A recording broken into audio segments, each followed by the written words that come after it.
Hello, Alexis. I'm so Hi, excited to Michelle. do this with you today. We're going to be talking about boundaries in life, in work. So go ahead and introduce yourself. Thanks so much, Michelle. It's so great chatting with you this morning. I know we always have such a riveting conversation. My name is Alexis Farrell. I'm a marketing manager. I work for the United States Tennis Association, and my role is really overseeing all of our B2B, business to business marketing campaigns for the organization. Awesome. Thank you, my dear. So to start this conversation off, I like props. So I actually pulled this off the wall. And boundaries, wouldn't it be amazing if it were this simple, like if we could just. So the reason I pulled this out is we're having some trouble with our neighbors, and we've actually contemplated putting up a fence, right? So there's Wilson, right? Remember Wilson? I was like, um, we've thought about putting up a fence, and we haven't done it. We're working on setting boundaries, but what's your thought on why boundaries are important? Yes, great question. I think we all are trying to answer this, especially in this time of working from home and just changing up our routines. But, boundaries are so important, I think, to set limits and protect ourselves. Sometimes that's protecting our time. Sometimes it's protecting our mental capacity or our mindset. And, it's really protecting ourselves and setting up ground rules that you and that other person can agree to so you can function and have a good working relationship. That it's interesting you talk about that. Well, there's the protecting your time. That's probably, well, sometimes that's easier, but I find what's harder for me, and I don't know if you find this, but the protecting my mental energy or protecting my mental space. So like if I use the neighbors and the fence, there's the physical protection, but there's also the expended energy that comes along with them not, I'm not meeting their expectations, or I'm not doing what they want me to do. And then that it creates a spin. It creates a total spin. Yeah, I think it starts too from the moment you allow the boundary to be weakened. It kind of starts that spiraling in your mind of, maybe you engage in gossip and then you feel less of yourself and then you start to worry, or then you're feeling cynical. Like, I feel like once you let those boundaries down, it really starts to engage you in this downward spiral, and your mindset is just, all over the place or out of control. So you have to really stay grounded in what you'll allow and what you're willing to engage with other people. Ooh, what you're willing to allow.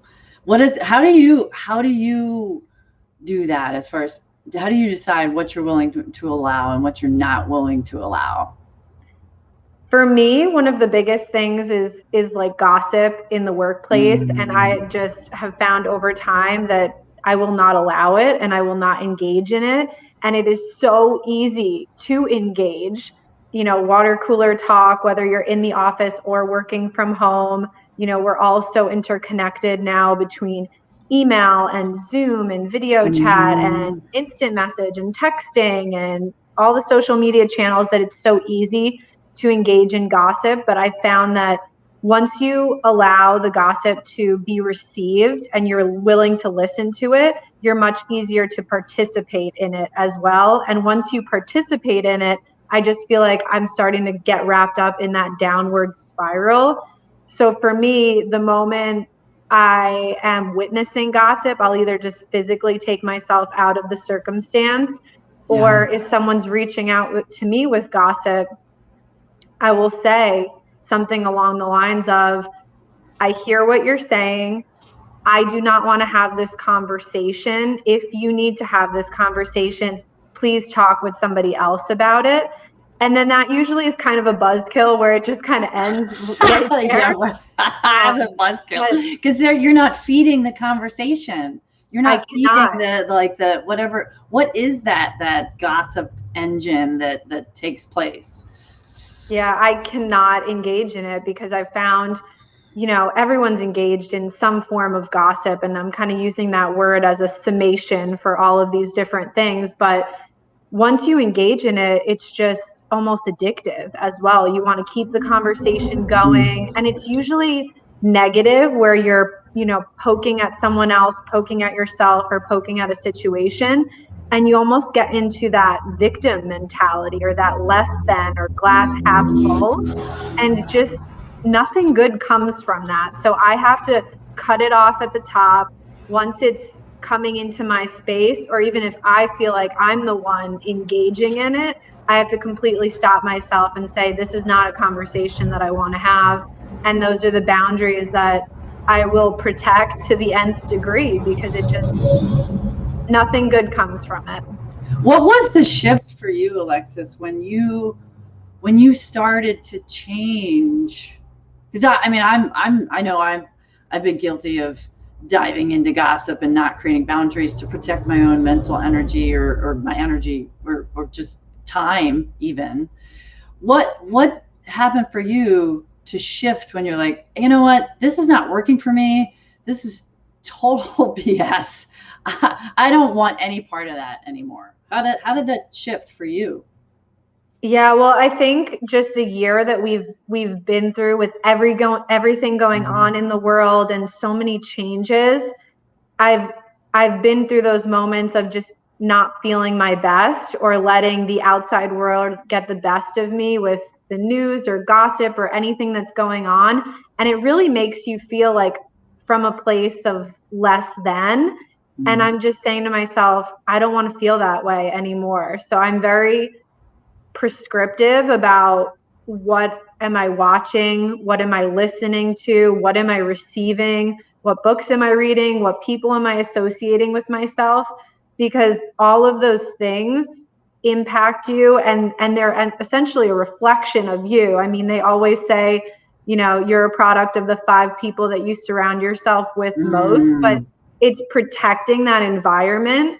And I've even had to go through an exercise of completely cleansing all of my social media feeds to erase negativity in any form. So now my social media feeds are filled with baby animal videos or funny memes or happy stuff. But which is why people drive to that, right? They're like, I don't want to focus on this negativity now. So it sounds like, so you're creating all kinds of different boundaries. You have boundaries with social media, is what I heard, like what you're willing to engage in and what you're not willing to engage in.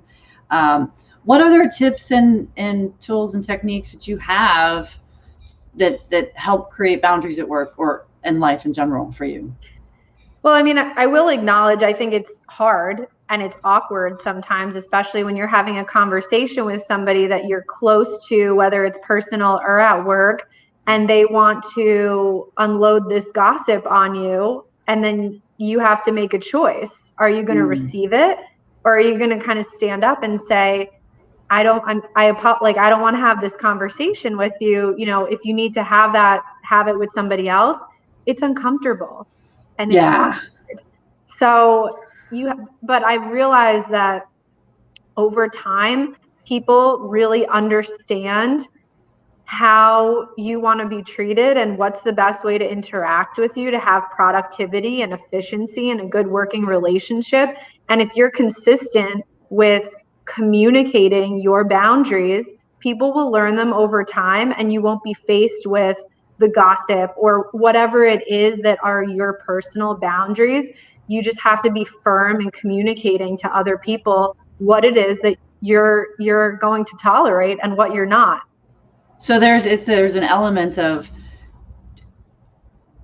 training other people, teaching other people how your expectations, what you're willing to do, what you're willing to tolerate, what you're not willing to tolerate. And that's, I don't know, are you familiar with the golden rule and the platinum rule? Yes. I think the golden rule is treat others the way you want to be treated. Yep. But the platinum rule is treat others the way they want to be treated. Exactly. Yeah, exactly. And I've known about the golden rule for a long time, but it was only recently that I was introduced to the platinum rule. And I'm like, oh, that's so much harder, right? Because then you're trying to figure out how they want to be treated. And so, and it is our responsibility to help other people understand how we want to be treated and then create the boundaries so that actually happens. Yes. And people don't know what they don't know. So you can't get upset about someone if you haven't communicated it as well. It's really like setting up those boundaries in the beginning, or even like in my friend group, some of my friends, they want to text all day long, and I am working 9 to 5, and then I have my home responsibilities and some other things. So I've had to set up boundaries around, hey, once every other week, let's hop on the phone for this amount of time. And it works differently with everybody, but it's just finding that kind of common ground, but also communicating that I am not able to text with you all day, every day. I have other things going on. Let's figure out a way to make this work. So, do you ever say, are you bored? Is that why you texting me? It's 11 o'clock, it's 12 o'clock. I've got stuff I got to do. Come on, help me out here. How do you communicate that message? How do you communicate that boundary? I mean, I think it depends on the situation as well in terms of how you communicate it. Like maybe an email is necessary or a text, or sometimes you just got to pick up the phone and have a conversation with somebody in real time. But I'm just, always coming from a place of empathy, or at least that's my aim, in that, I want to hear from you. I want to have a connection with you in a relationship, but can we figure out a better way to communicate and potentially a schedule that's going to work? I'm not able to text with you from 9 to 5 all day because I have other things going on. I've got stuff to do. I love it. What are your social media boundaries that create more mental health, times, space and energy boundaries, health for you? I mean, I have set times during the day where just even broader than social media about phone time. And it's so hard not to be addicted to your phone. So I have to put my phone in a drawer, and then I will go out for a walk with my family or my dog. And for the first 5 minutes of the walk, I'm so anxious because my phone's not with me. And I'm like thinking I need to check it and be on it. And am I missing calls? And I swear that 9 times out of 10, by the time I get home, no one has called me, no one has texted me, no one has emailed me. But just being really intentional. And sometimes it helps as well to have a buddy, an accountability buddy for those boundaries that you need to set up with yourself, or whatever goal it is that you have. Just having accountability to say, these are my boundaries. I'm trying to protect them. I might need you to help me with that. Nice. I love all of that. So I think that if we were to summarize this, we've got the accountability buddy. So whatever boundary you're trying to set in work or in life, it's having someone keep you honest with that particular boundary, giving you some support. And then the being clear with your communication. And you said intentional, purposeful with what you expect, why you expect it. And then also being compassionate too. So you're not being a total jerk about it. Saying, don't text me during the day, right? And it goes back to being professional. Maybe you can show a little more empathy with a personal relationship, but at work, you always want to remain professional. You never want to lose your cool. Yeah. And sometimes that's easier said than done, right? Because 100%.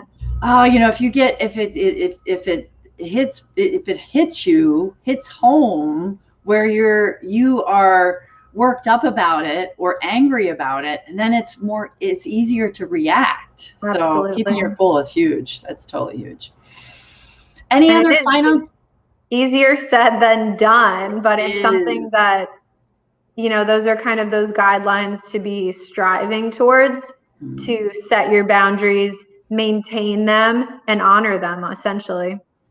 Any final tips for those that are going to watch us later or that are on with us now?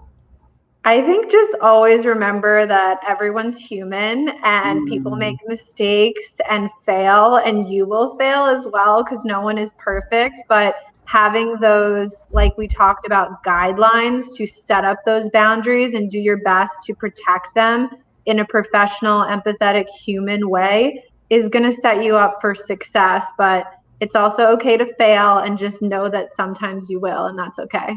That's cool. Awesome. Thank you so much for today. This is good. I'm hoping that folks will get some good tidbits on setting boundaries, either at work or at home. And thanks for playing, my dear. Thanks so much, Michelle. Always a pleasure. Thank you, dear. We'll see you later. Bye.